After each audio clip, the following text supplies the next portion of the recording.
I made a YouTube short this morning talking about the idea that you should take time to enjoy your life, to do the things that you like to do, rather than just working all the time and being busy all the time.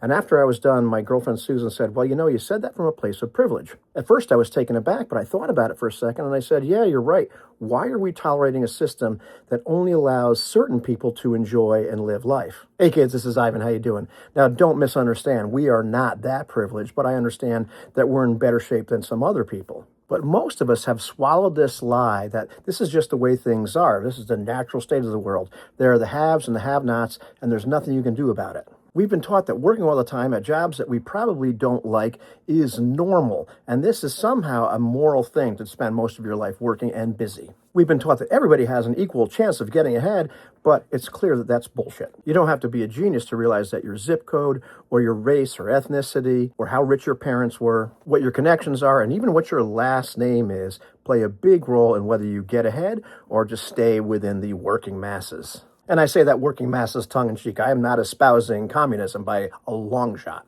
What I am saying is we've been convinced that we're going to have to spend our lives toiling and working and maybe having some enjoyment every once in a while, and we absolutely have to buy consumer products, and it doesn't have to be that way. And I'm not saying that you don't have to earn your keep unless you have a rich dad, in which case, good on you. What I am saying is it's ridiculous that we have to spend all of our time and all of our energy working and doing things just to keep ourselves afloat. That is insane. For a very long time, I bought into the idea of supply-side economics, and it took me a while to realize that, this isn't actually true. The model they gave us doesn't really pan out. Things don't trickle down. Wealth is concentrating at the top. Yeah, we are growing. We've got more growth. We're baking more pies, but who actually gets those extra slices? Well, it's not you and it's not I. We get fed this nonsense that if you raise wages, well, then prices are going to have to rise, and that's going to affect everybody. And that's nonsense because companies already charge the maximum they can. They charge what the market will bear. They can't charge more because people don't have the money to spend. Companies will tell you they're not raising wages because they can't. And that's a lie. They're not raising wages because they don't want to.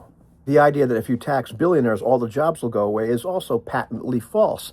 They don't create jobs, they eliminate jobs. Yes, they hire people, but all the companies they put out of business, well, those jobs are gone. More than half of the U.S. economy is fueled by small businesses, and it used to be higher than that until the large ones kind of forced them out of business, with help from the government. When you make things really hard on small businesses, and you give all kinds of breaks to large ones, well, guess what happens? Those small businesses, they're run by people like you and me that are just trying to get to the point where they can enjoy life. Remember the beginning of this video? That's what I'm talking about. Billionaires and the rest of the ultra-rich paying a wealth tax isn't going to hamstring business and reduce investment. They're not investing already. They're buying more assets, driving the prices of assets up. But they want you to believe that it's going to destroy the economy because they don't want to pay taxes. And when you're funding everybody's campaigns with lots and lots of money, guess what? Taxing the wealth doesn't happen. And just to make sure that the populace doesn't say, hey, wait a minute, that's not cool, they try to convince you that when the government wants to tax wealth, they're going after you. The truth is that the high-income earners are paying a ton of tax as it is. We don't want any more of that. We want the really rich people to start paying their share. It's not to punish them. It's to pay for the infrastructure. And guess who benefits from that infrastructure the most? It's you and I to a certain extent. Yeah, we can drive our cars to and from work and all that sort of stuff, but all their employees can drive their cars to and from work. Without an infrastructure, a free market doesn't work, especially at scale. And listen, I am not saying that the government should take care of us. Far from it. A good start would be leveling the playing field because right now the playing field is tilted way in favor of the people that already have everything. And yeah, some people need help, and there's nothing wrong with that. If you don't believe that people are deserving of help because of where they're from, or the color of their skin, or the language they speak, or their circumstances, well, look at yourself in the mirror and tell yourself that. Tell your children that. Ask yourself why you believe those things, because very often you can look back and realize, well, you've been told to believe those things, because the people at the top want us all pointed at each other. If you're blaming the guy from the other party or across the street or from the other country for all of your problems, that's great, because then you're not looking up at where most of the problems are. If you've watched the channel, you know that I believe in personal accountability, of taking control of your own life, of doing everything you can to make your own life better. But you know what? Take the frickin' obstacles out of our way. Ordinary people shouldn't have to be terrified wondering if they're still going to have a job, or how are they going to retire, or are they going to be able to pay rent, or what happens if somebody gets sick. They should be able to get living wages and pay reasonable prices for things like housing and healthcare, pay reasonable taxes, and not look at the people at the top paying nothing. Not have somebody like Jeff Bezos that has a year where he pays nothing and then takes his kids and gets the Earned Income Act tax credit for his children, pretty much saying fuck you to everybody else. That shouldn't happen.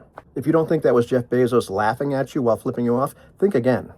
Ordinary people should be able to expect that the laws apply equally to them and to the people at the top.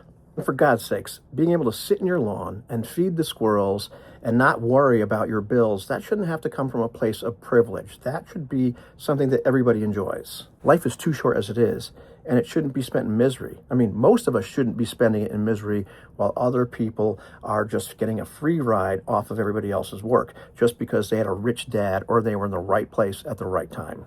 The working class people that get really angry at what I'm saying right now are probably waiting because they're temporarily embarrassed billionaires, and they're going to get there one day, right? Well, don't hold your breath. I hate to tell you this, but you're being duped. Let me know what you think about this one. I would love to hear all your comments, good and bad. And if you want to support the channel, you know how to do that. You can like, you can subscribe, you can throw me some money on Super Thanks, which is always incredibly appreciated. But I really want to hear your comments on this one. Have a good one, kids.